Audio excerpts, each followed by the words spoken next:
Where did anime begin? What is the history of anime in Japan?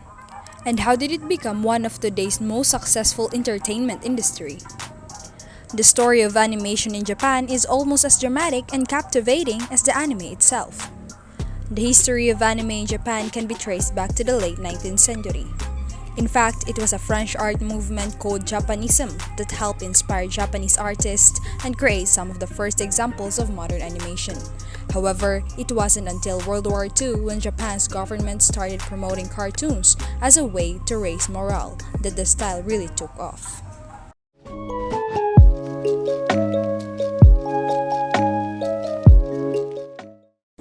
The first ever Japanese animation in its basic form is thought to have been created in 1906, but the legitimacy of this claim has been disputed by some. The short animated film was called Katsudo Shashin. It was made using 50 different frames, each was stenciled onto strips of celluloid. There have been several claims that other films entered Japan around this time too, but none have been able to fully verified. While there were several projects that made it to screen in Japan after 1906, including the French animated film Exploit de Faux Follet by Emile Cool in 1912.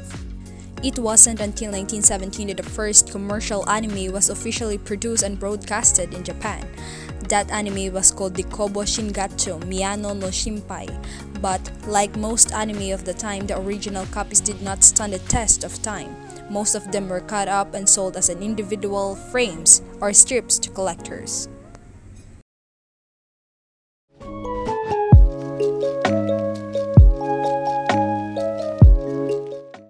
Japanese filmmakers began experimenting with popular animation techniques in early 20th century, using methods that were already established in European countries and the United States, and by the 1930s animation as a legitimate form of entertainment was well established. Despite the hard work of many talented artists, anime still struggled to compete against foreign productions, especially in terms of budget and resources. Anime was still mainly produced using cheaper form of animation known as cutout animation, whereas more advanced studios were using cell animation, which is faster and more advanced. A key contributor to the success of anime is resourcefulness. When talented people are forced to work with limited or outdated resources, creativity often ensues. So, while anime struggled to compete globally with larger animation studios, artists spent time trying to make limited animation a positive thing, which contributed to the unique style of storytelling that sets anime apart today. Long slow-motion shots or stills that use more budget than the other parts of the project became synonymous with Japanese cartoons, and can still be seen in many famous works today. During this time, Disney was proving to be a strong force in the world of animation, and the release of the 1937 film Snow White and the Seven Dwarfs is thought to have had a sincere and deep influence on many Japanese animators, which lead us to the next few decades.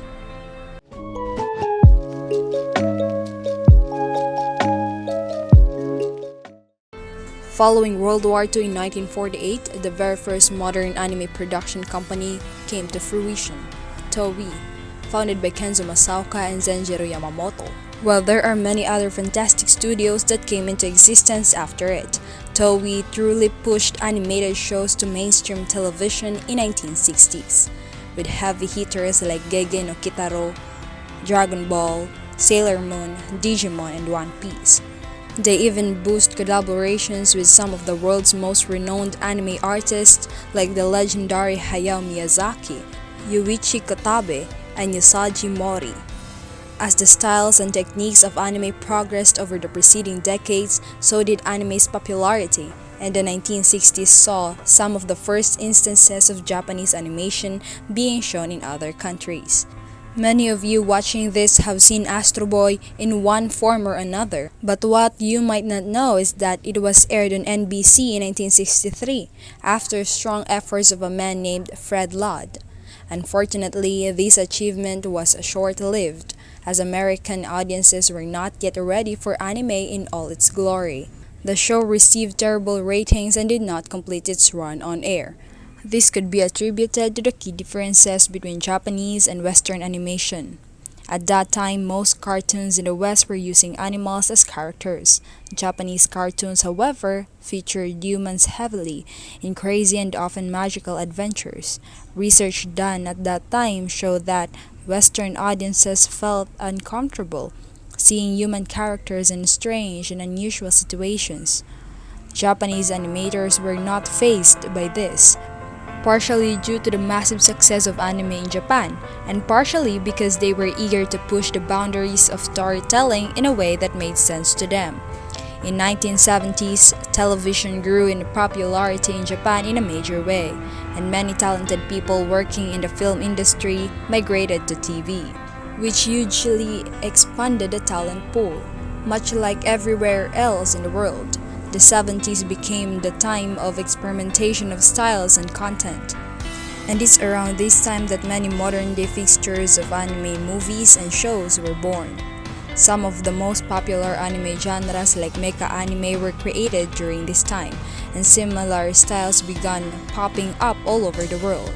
The giant robot theme is still very common in anime, manga, and gaming in Japan. In fact, in many Japan's arcades, you can even play in Gundam Pod as one of your favorite robots. The 1980s were considered by many to be golden age of anime, with many of the genre's most beloved titles being made during the decade.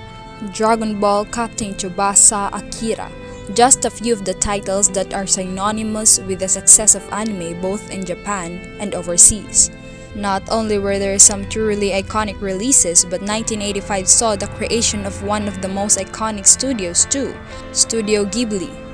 After the massive success of Nausicaa of the Valley in 1984, renowned director Hayao Miyazaki and the longtime colleague Isao Takahata began their own studio, and went on to release two of the most successful anime movies to date, Laputa Castle in the Sky and Kiki's Delivery Service. Before the decade had even finished, the studio went on to release some of the most iconic projects of all time. The birth of home video revolutionized film and television around the world, and Japan's love of technology only served to fuel the growth of experimental anime. Creators worked on projects and manga adaptations that went straight to video, allowing them to be more experimental with storylines and animation methods. It also allowed for more and more people overseas to access anime. The process was still difficult, but it was more accessible than it had been previously. Incredibly devoted clubs took to trading and importing any content they can get their hands on. Even developers of new Laserdisc format saw these devoted otakus as a great opportunity to expand, and they set up their own major contributors in Japan and the United States. Yeah.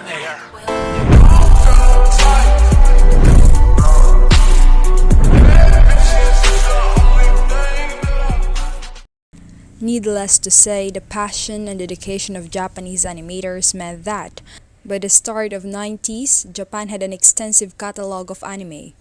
Both anime movies and series had loyal, devoted fans and were firm fixtures of Japanese culture.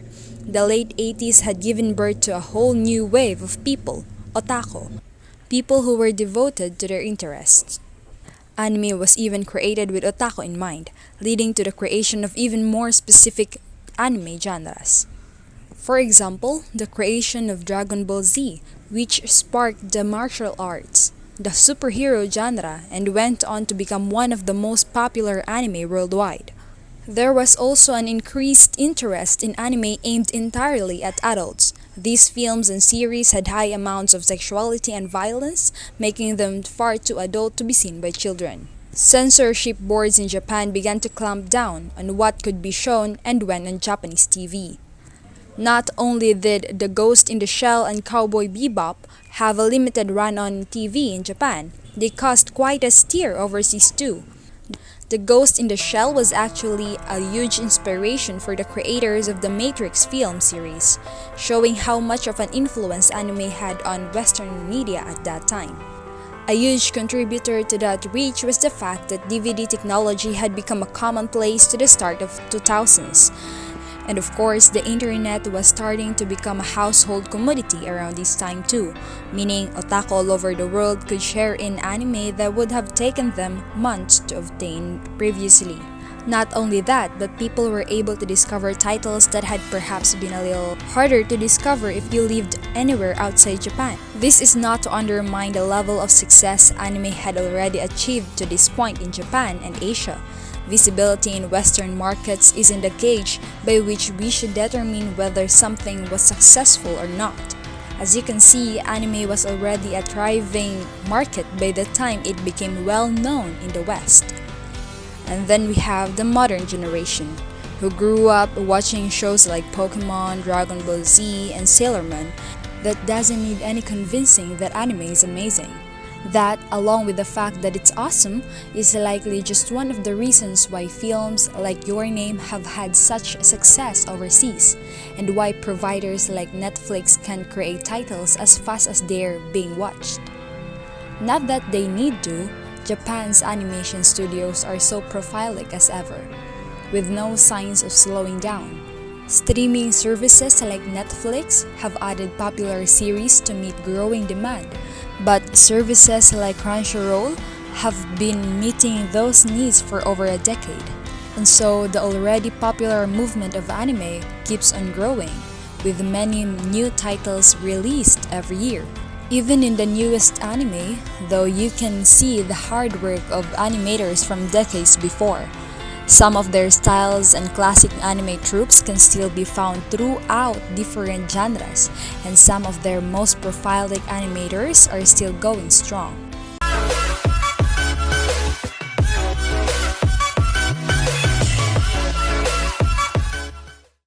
Mangas have had an enormous effect on the success of anime, in part because while animators were perfecting their own styles, so are manga artists. And they didn't have the confines of technology to restrict them. Art has been a huge part of Japanese culture for centuries, and it's said that manga originated from scrolls dating all the way back to the 12th century, perhaps even influencing Japan's right-to-left style of reading. Manga is unique in many ways, but more importantly is the fact that manga has been created for every genre and person you could imagine. Men, women, boys, girls, magic, adventures, robots, martial arts, and the most kawaii characters you could think of. There is no end to the number of tales being told by these talented storytellers. And they are nothing but dedicated and talented, with some manga series having hundreds of volumes. As you can see, there's plenty of materials to draw from, and that's precisely what many intelligent animators did. So many of the most popular anime series started out as manga. Attack on Titan, One Piece, One Punch Man, and even Astro Boy started out as manga. So that is the history of anime we know today. Thank you for watching! If you enjoyed the video, then please hit the subscribe button to keep you updated on our next interesting videos.